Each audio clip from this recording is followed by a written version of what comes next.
To get this episode of Forensic Tales ad-free, please visit patreon.com/Forensic Tales. Forensic Tales discusses topics that some listeners may find disturbing. The contents of this episode may not be suitable for everyone. Listener discretion is advised. In the vibrant city of Sacramento during the 1970s, a promising couple, a dedicated court reporter, and a skilled public defender were eagerly preparing for their upcoming wedding. However, just months before their wedding day, tragedy struck. Nancy's lifeless body was discovered, brutally stabbed 37 times, with no signs of forced entry. Despite an exhaustive investigation and countless leads, the case remained a mystery for half a century.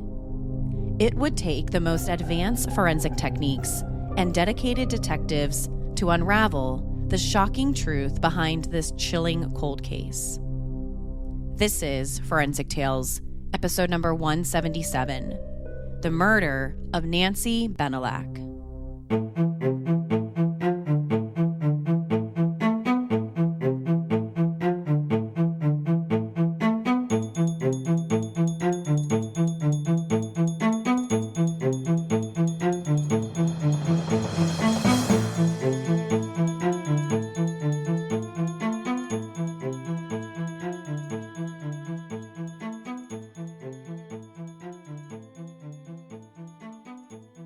Welcome to Forensic Tales. I'm your host, Courtney Fretwell Areola. Forensic Tales is a weekly true crime podcast covering real, spine-tingling stories with a forensic science twist. Some cases have been solved with forensic science, while others have turned cold. Every remarkable story sends us a chilling reminder that not all stories have happy endings. As a one-woman show, your support helps me find new compelling cases, conduct in-depth fact-based research, and produce and edit this weekly show. As a thank you for supporting the show, you'll get early ad-free access to weekly episodes, shout-outs in episodes, priority on case suggestions, and access to weekly bonus episodes. Before we get to the show, we've got 3 new supporters that I want to thank. Thank you so much to Steph L., Victor F., and Valerie for becoming the show's newest patrons. To support Forensic Tales, please visit patreon.com/Forensic Tales or simply click the link in the show notes. You can also support the show by leaving a positive rating with a review. Now, let's get to this week's episode. October 26, 1970 was scheduled to be a busy day at the Sacramento courthouse in downtown Sacramento, California. Each courtroom had dozens of cases and motions that needed to be heard, and pretty soon, hundreds of people would be making their way to the court that morning. These people included private attorneys, criminal defendants, and the court staff, including clerks, bailiffs, and court reporters. Every courtroom that morning was expected to be busy, so everyone needed to be on time for work. However, on the morning of October 26, 1970, one key court reporter was absent, 28-year-old Nancy Bennallack. Nancy had worked for the Sacramento courthouse for several years as a court reporter in the juvenile division. Every day, she was one of a handful of court reporters in charge of creating the official record of each proceeding. Without the court reporter, there was no official court record. During the 1970s, there weren't any electronic recordings of the court hearings. All of the courtrooms relied on the court reporters to take a record of everything that was said in open court. So Nancy and the other court reporters had a critical job, especially on October 26, 1970. A little after 8 a.m., Nancy's coworkers noticed that she still hadn't shown up to work. This was unusual because she was always on time. She wasn't the type to just stroll into work a few minutes late. And if she was running late or planning to call out sick, she would have called. So by 8 a.m., everyone was clocked in and ready to start the day. Everyone but Nancy. About an hour passed, and Nancy still hadn't shown up to her assigned courtroom. Her colleagues knew instantly something was wrong. So one of Nancy's coworkers decided to call her son and have him check on Nancy at her apartment. Her son lived close to Nancy's apartment and was off from work that day. So it would only take him a few minutes to go to the apartment and see if she was home. Maybe she was sick or something. But when the coworker's son got to Nancy's apartment, it was completely quiet.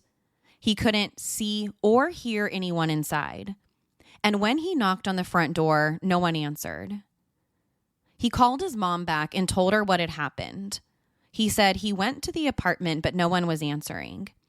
So he asked his mom what he should do next.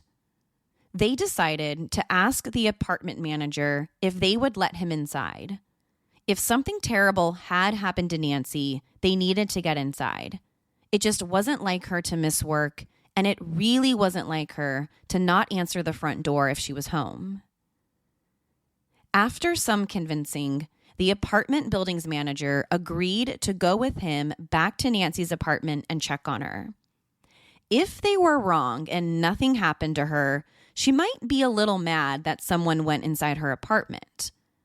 But if they were right and something did happen to her, they needed to get inside. When they got to the unit on the second floor, the manager opened the door. And right there, lying on the floor, they found Nancy Bennallack, dead. Everyone's worst fears had come true. When officers from the Sacramento Police Department arrived, they found 28-year-old Nancy stabbed to death inside her second-floor apartment.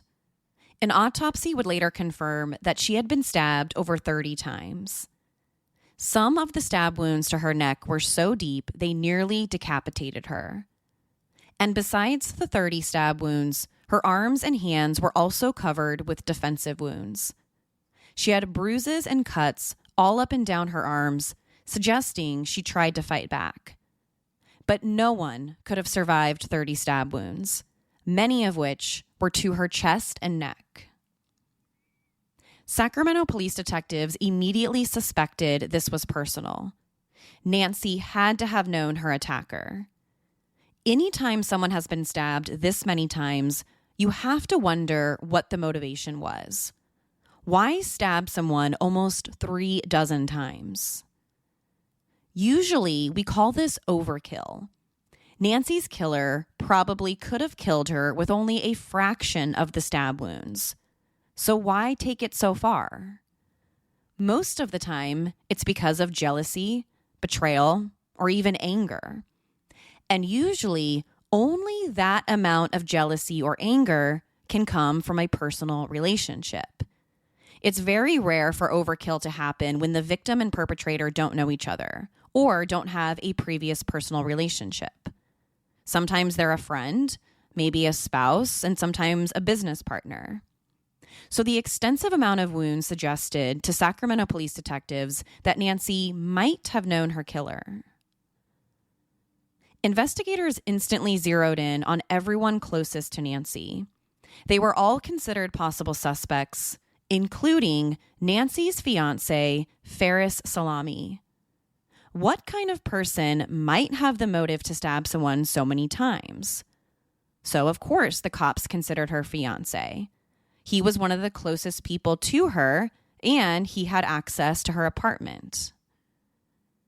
Ferris Salami also worked at the Sacramento County Courthouse, but he didn't work in the same department or section of the courthouse. Instead, Ferris worked for the county's public defender's office. In fact, at the time of Nancy's murder, he was the department's chief public defender. So he wasn't just some up-and-coming attorney fresh out of law school. He had, at the time, one of the highest positions in the public defender's office. This made investigators zero in on Ferris as a possible suspect. Not only was he the victim's fiancé, but he was also an attorney, a public defender with the county of Sacramento.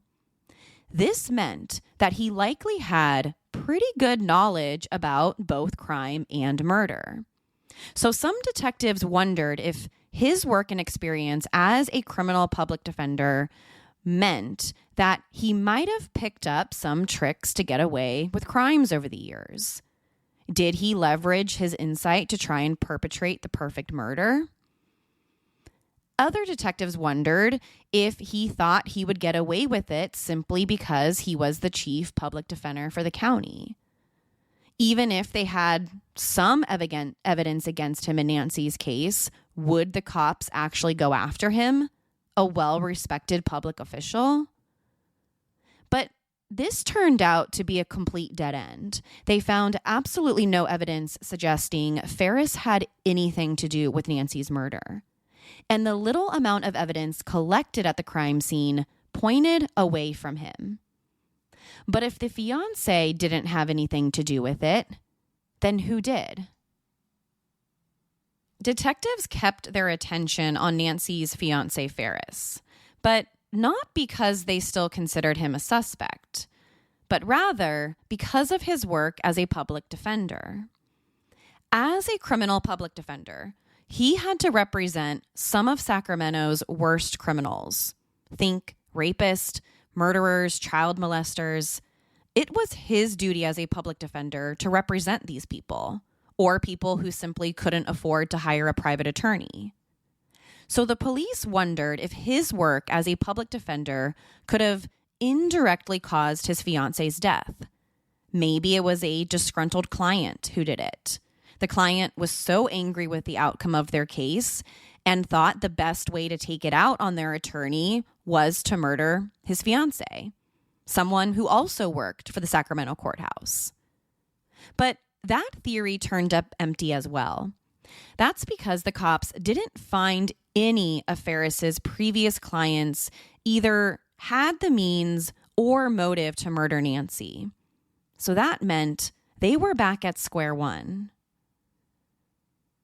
Hours before Nancy was killed, she spent the evening with her fiancé.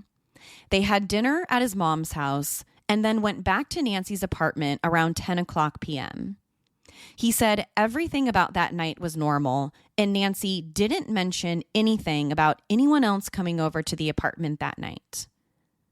At around 11:30 p.m., Ferris decided that he wasn't going to spend the night at Nancy's apartment, so he went home. That meant that by 11:30 p.m., Nancy was home alone. Ferris told detectives that she was in bed when he left the apartment, and the sliding glass door, which opened to the second-story balcony, was left open just a few inches. According to Ferris, this balcony door was usually left open a few inches so that Nancy's cat could come in and out, and that night was no different. Nancy never worried about leaving the sliding glass door open at night because she lived on the second floor. So if someone was going to enter the apartment through the balcony door, they would first have to make it to the second floor balcony. And if you didn't have a ladder or anything, that would be pretty difficult. So Nancy never thought twice about leaving it open for her cat. But law enforcement believed that's how the killer got inside. He somehow managed to scale the building to get to this second floor balcony. When detectives combed the apartment for evidence, they found a blood trail that began on the balcony, continued to the sidewalk below, and around the apartment complex building, and ended at the parking lot. Because of how the blood trail looked, the investigators theorized Nancy's killer had probably cut himself during the attack and was bleeding as he left the apartment. And that explains the blood trail from the apartment to the parking lot. When Nancy's body was discovered, she had a lot of defensive wounds to her arms and hands. It was clear to investigators that she struggled and fought against her attacker. So it's likely that sometime during this vicious attack, her killer cut himself with the knife. It's also possible his hand might have slipped while stabbing Nancy, and that's why he cut himself. But besides cutting himself, Nancy's killer was very careful not to leave much evidence behind. They ended up finding 10 pieces of tape in the apartment that seemed to have been used by the killer to wrap his fingerprints with so that he wouldn't leave any prints behind. 10 pieces of tape that perfectly looked like they fit across a person's 10 fingers. Investigators collected several samples from the blood trail. But back in the 1970s, there wasn't much police departments could do with blood. All they could really do was blood typing, or determine the sample's blood type, A, B, or O blood, and that was it. They had no DNA databases or advanced technology to match it to a particular person. So when the authorities took samples from the blood trail, they conducted blood typing. They used the information to rule potential suspects out, including Nancy's fiancé Ferris.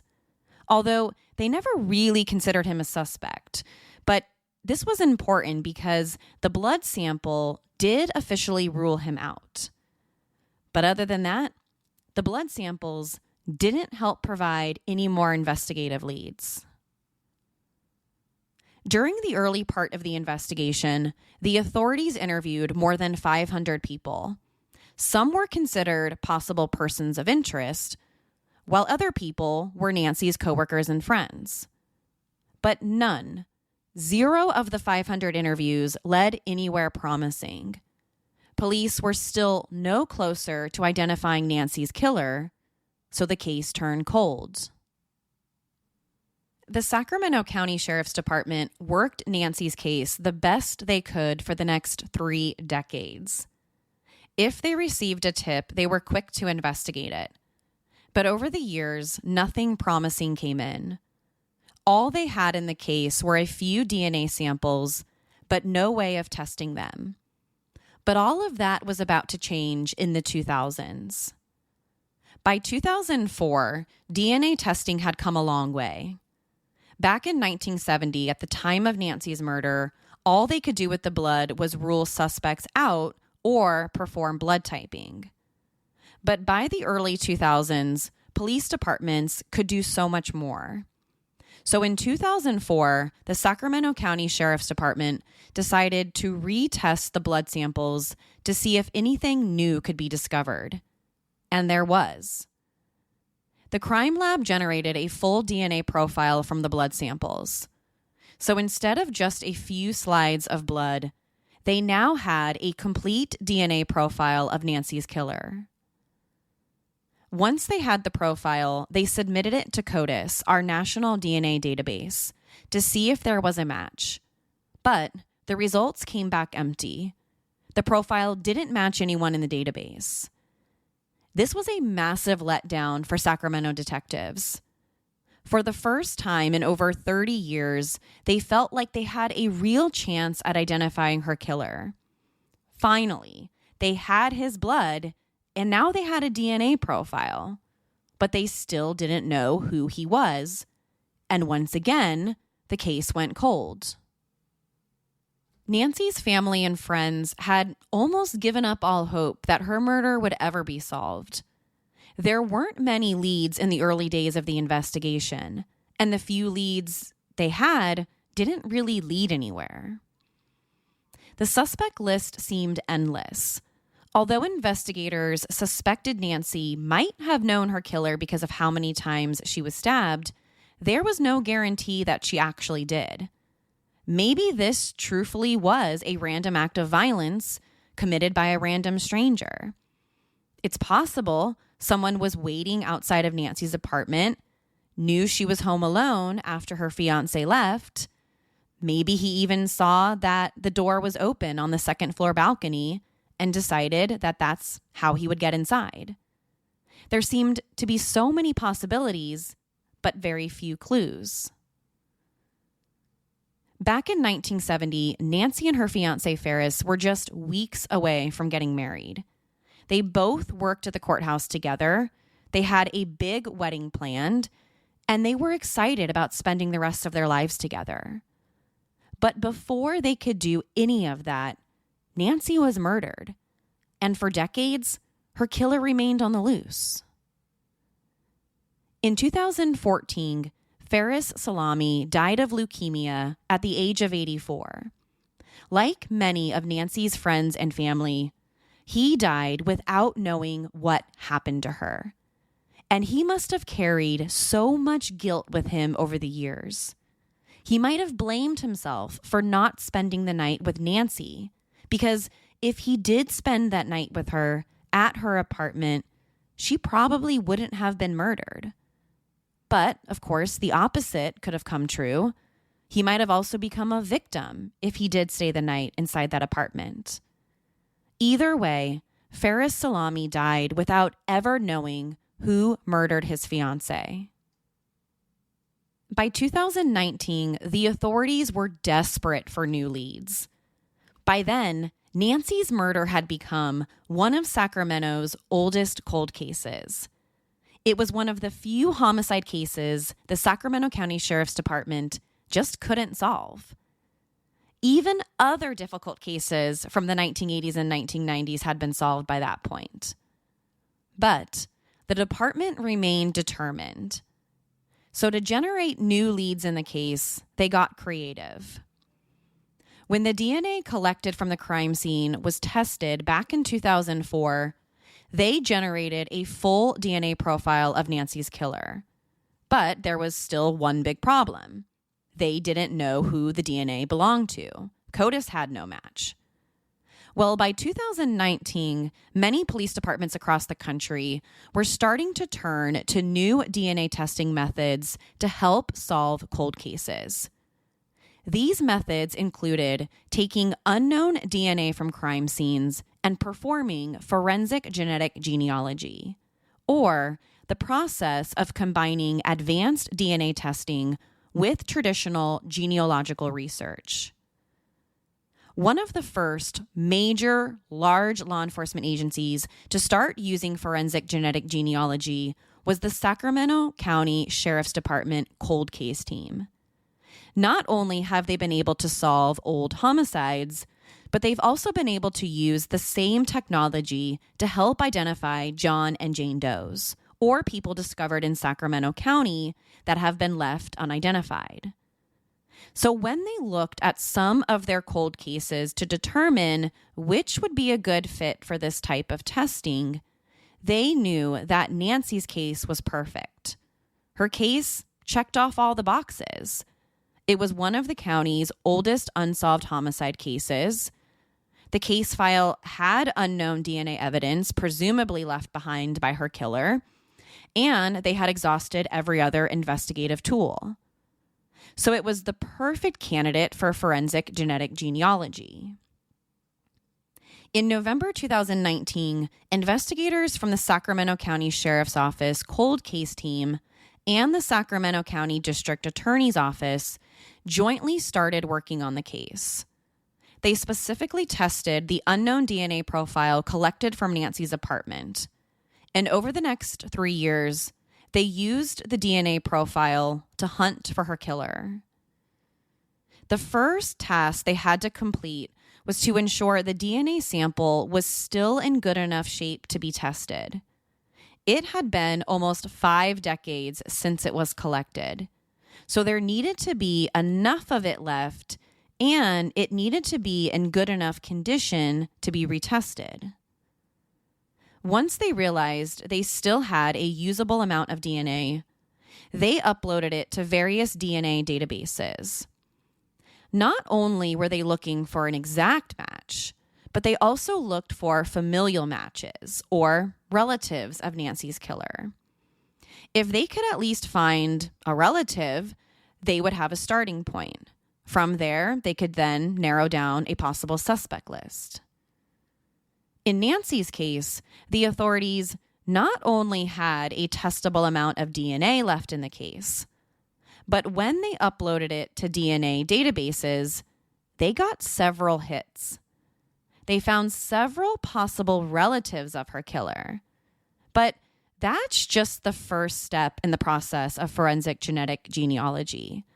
Most of the family members they identified were very distant relatives of Nancy's killer. They were sometimes third, even fourth cousins. So there were hundreds, if not thousands of people they still needed to look for to try and identify the real suspect. aka the guilty family member. The entire process took almost 3 years to complete, but the wait was well worth it. In 2022, the Sacramento Sheriff's Department and District Attorney's Office finally had an announcement. In the summer of 2022, both departments held a joint press conference to provide updates on Nancy's case, and the update was massive. After over 5 decades, they said they had finally identified her killer through forensic genetic genealogy. And they had finally solved the county's oldest unsolved homicide. On July 21st, 2022, investigators identified the suspect as Richard John Davis. Richard Davis was a longtime resident of Sacramento, and according to the authorities, he was 27 years old at the time of the murder. So not only did he live in the area, but he was also the right age, not too young and not too old to have committed such a brutal assault and murder. They also believed that he was physically capable of scaling the side of the apartment building to get inside Nancy's apartment through the open sliding glass door on the second floor balcony. Once the authorities had narrowed their search down to Richard John Davis, they dug deeper into his background. Not only was he a longtime Sacramento resident, but at the time of the murder, he lived in the same apartment complex. Nancy Bennallack lived in apartment 17, and he lived in apartment 23. He could even see Nancy's apartment directly across the building's community pool from inside his apartment. He likely looked directly inside her apartment every single day. Although it's unclear whether Nancy and Richard Davis had ever met, the authorities believed he might have been stalking her in the weeks and months leading up to the murder. He likely knew when she would be home alone when her fiancé wasn't there. And when he left, it was the perfect time to commit the murder. In the month following Nancy's murder, the Sacramento Sheriff's Office interviewed more than 500 people. This included Richard Davis and his roommate. They were both interviewed by the police because they lived in the same apartment complex. So they were interviewed about what they heard or saw the night the murder happened. But Davis and his roommate were never considered possible suspects. Both of them had alibis. They both said they were home with each other at on the time of the murder. Essentially, they established alibis for themselves. So, unfortunately, the police never spoke with Richard Davis again, and he was never considered a suspect. Before his identification in the Nancy Bennallack murder case, his name had never appeared on the police's radar for anything else. He had no history of committing violent crimes. Besides a few DUI convictions, he never had any contact with law enforcement involving a violent crime. So the cops never considered him a suspect. That also explains why his DNA wasn't in CODIS. We might never know exactly what happened that night in October 1970. But sometime after Nancy's fiancé, Ferris Salami, left the apartment, Richard Davis made his move. He might have been inside his apartment when he saw Ferris leave. He knew she would be by herself in the place once he was gone. To get inside her unit, he somehow managed to scale the side of the building to get to the balcony, and he was able to get inside the apartment because Nancy left the sliding glass door open just a couple inches for her cat. Once he was inside, he attacked. We know she fought back because she had defensive wounds all up and down her hands and arms. During the attack, he was cut either by Nancy attacking him or he cut himself with the knife. Either way, this caused the blood trail from the apartment to the parking lot. And this is how the authorities collected his blood back in 1970. It wasn't until 2019 when the necessary technology became available for testing and identification. After he assaulted and stabbed her dozens of times, he fled the apartment and was able to avoid capture for 50 years. Getting answers in Nancy's case involved decades of investigative work, but getting justice is an entirely different story. The man responsible for her murder is dead. Richard John Davis died in 1997 at the age of 41 from alcohol-related complications. He died 25 years before he was finally identified as her killer, and 27 years after he committed the murder. And because he died in 1997, he can never be held criminally responsible. At the press conference in July 2022, the Sacramento Sheriff's Office read a letter from Nancy's sister, Linda Cox. The letter read in part, quote, "After almost 52 years of missing my sister, we owe Mickey Lynx so much gratitude.